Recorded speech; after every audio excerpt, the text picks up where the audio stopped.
ዛሬ ዴክሴን ካምፓኒ ውስጥ ገብተን በመስራታችን ቢዝነስ ውስጥ በመቀላቀላችን የዴክሴን ቢዝነስ ውስጥ ማለት ነው ምን አይነት ቤኔፊት ነው የምናገኘው? ምክንያቱም የብዙዎቻችን ጥያቄ ነው ብዬ አስባለሁኝ እና ከነዚህ ውስጥ በጣም ብዙ እድሎች አሉ፣ በጣም ብዙ ቤኔፊቶች አሉ። ከነዚህ ውስጥ ጥቂቱን ነው ሼር ማደርጋችሁ። የመጀመሪያው የዴክሴን ቢዝነስ ስንሰራ የምናገኘው ጥቅም ተጨማሪ የገቢ እድል እንፈጥራለን።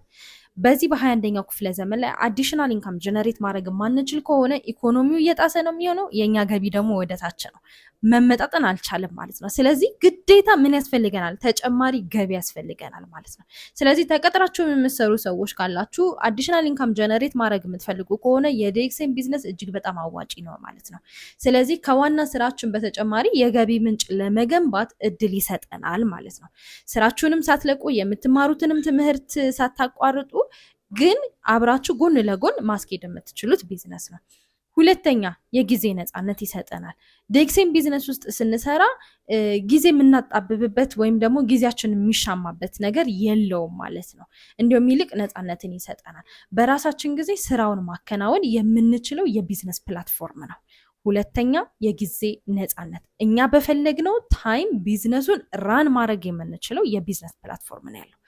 ሶስተኛ ደግሞ ዓለም አቀፍ እድሎችን ወይንም ደግሞ ኢንተርናሽናል ኦፖርቹኒቲዎችን ይሰጠናል።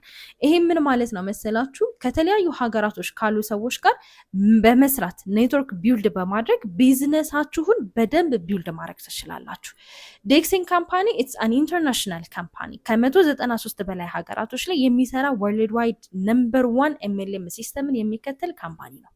በዚህ ካምፓኒ ውስጥ ጆይን አድርገን ስንሰራ ቢዝነሱን ስንሰራ ይሄ ሎካሊ ብቻ አይደለም የምንሰራው። አሁን ለምሳሌ ኢትዮጵያ ውስጥ ብንሆን ኢትዮጵያ ላይ ብቻ አይደለም ቢዝነሱ የሚሰራው፣ ከኢትዮጵያ ውጪ ባሉ ሀገራቶች ዴክሴን ራም በሚያደርግበት ሀገራቶች በሙሉ ላይ ምን አለን ማለት ነው? ኦፊሶች አሉ፣ ቢዝነሱ ይሰራል ማለት ነው። ስለዚህ ኢንተርናሽናል ኦፖርቹኒቲዎች አለን ማለት ነው፣ ኢንክሉዲንግ ትራቭልም ጨምሮ።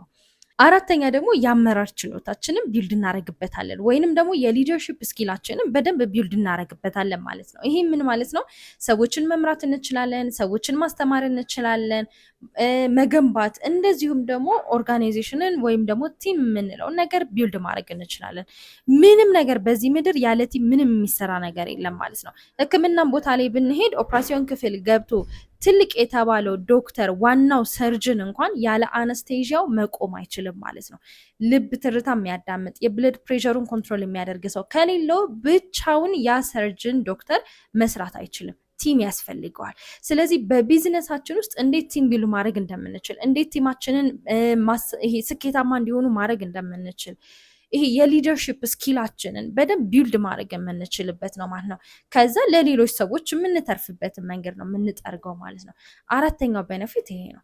ሌላኛው ደግሞ የግል እድገት ወይንም ደግሞ ይሄ ሰልፍ ዴቨሎፕመንት የምንለው ላይ በደንብ እናገኝበታለን ኦፖርቹኒቲውን። ይሄም ለምንድን ነው መሰላችሁ? በትምህርት ቤት ውስጥ የማናገኛቸውን የገንዘብ አያያዝ ሊሆን ይችላል፣ የመናገር ችሎታ ሊሆን ይችላል፣ ይሄ ስኪሎቻችንን የምናዳብርበት ነገር የለንም አይደለ?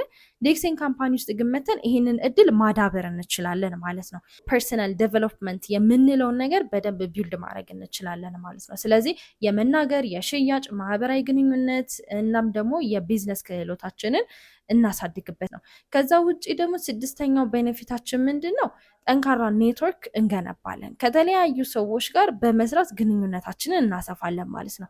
ቢዝነስ ውስጥ ትልቁ ቁልፍ ነገር ኔትወርክ ነው። በዴክሴን ካምፓኒ ውስጥ ደግሞ ይህንን ኔትወርክ ቢልድ ማድረግ እንችላለን። አይደለም ለዴክሴን ቢዝነሳችን፣ ለነገ ህይወታችን የሚተርፉ ኔትወርክ ነው ቢልድ የምናደርገው ማለት ነው። ሊያውም ሎካሊ አይደለም ኢንተርናሽናል። ሰባተኛው ደግሞ የተለያዩ የስኬት እድሎችን እናገኝበታለን። ለምን መሰላችሁ? እያንዳንዱ ቢዝነስ ውስጥ ስንሰራ፣ የዴክሴን ቢዝነስ ውስጥ ስንሰራ የተለያዩ ሰዎችን ነው የምናገኘው፣ የተለያዩ እውቀቶችን ነው የምናገኘው፣ የተለያዩ ነገሮችን እንቀስማለን። ለእኛ ደግሞ ትልቁ የስኬት እድላችን ነው የሚሆነው ማለት ነው። ይሄ ይገፋናል፣ ወደፊት የሚያስፈነጥረን ነገር ነው የሚኖረው። ስለዚህ ይህንን 7 ቤኔፊቶች እናገኛለን። ከዚህ ውጭ የተለያዩ ቤኔፊቶችም አሉ። እንደ ትራቭል አይነት ኦፖርቹኒቲዎችም የተለያዩ ነገሮች አሉ ማለት ነው። ወርልድ ላይ በጣም ሪኮግናይዝድ የምትደረጉበት ኦፖርቹኒቲዎች አሉ ማለት ነው። እነዚህ ጥቅሞቹ ናቸው የዴክሴን። ነገር ግን አንድ ነገር አትርሳ ይለናል። ዴክሴን ማለት በቀላሉ ገንዘብ ማግኘት አይደለም። ዴክሴን ውስጥ ስለገባን በጣም በቀላሉ ገንዘብ ሜክ እናደርጋለን ማለት ግን አይደለም። ምን ማለት ነው? ገቢ የሚመጣው ከእውነተኛ የምርት ሽያጭ ደንበኞችን ቢልድ በማድረግ እናም ደግሞ ቲማችንን በደንብ ሊድ በማድረግ ነው ማለት ነው። ስለዚህ የመጀመሪያው ትልቁ ቁልፍ ነገር ዴክሴን ካምፓኒ መልቲ ቢሊዮነር ካምፓኒ ነው። ነገር ግን እኛ በቀላሉ ይሄ ጌት ኩዊክ ኢንካም የምናደርግበት ሳይሆን የምር ሰርተን የምር የምናድግበት ነው ማለት ነው። ሪል የሆነ መሰረት ያለው ሀብት ቢልድ ማድረግ የምንችልበት ነው ማለት ነው። ስለዚህ ዴክሴንን የምንሰራው ለዛሬ ብቻ አይደለም። በነገራችን ላይ ዛሬን የምታየው ከሆነ ዴክሴንን እነዚህ ቅድም ያገኘናቸውን የቢዝነስ ጥቅሞችን አናገኛቸውም። ቢዝነሱን የምንሰራው ይሄ ለዛሬ ገቢ ብቻ ለማግኘት ሳይሆን ለነገ ራዕያችን እናም ደግሞ የቢዝነስ ሲስተማችንን ለመገንባት ነው ማለት ነው። ስለዚህ እናንተ እንኳን ብትቆሙ የማይቆም ሲስተም ቢልድ ማድረግ የምትችሉበት ሲስተም ነው ዴክሴን ውስጥ ያለው። ስለዚህ እነዚህን እድሎች ዴክሴን ውስጥ ያሉትን እድሎች መጠቀም እንችላለን ማለት ነው። የምንጠቀመው ደግሞ ዴክሴን ፋሚሊ የሆነ ነው። ስለዚህ እናንተም ዴክሴን ቤተሰብ በመሆን የዚህ እድል ተጠቃሚ መሆን ትችላላችሁ።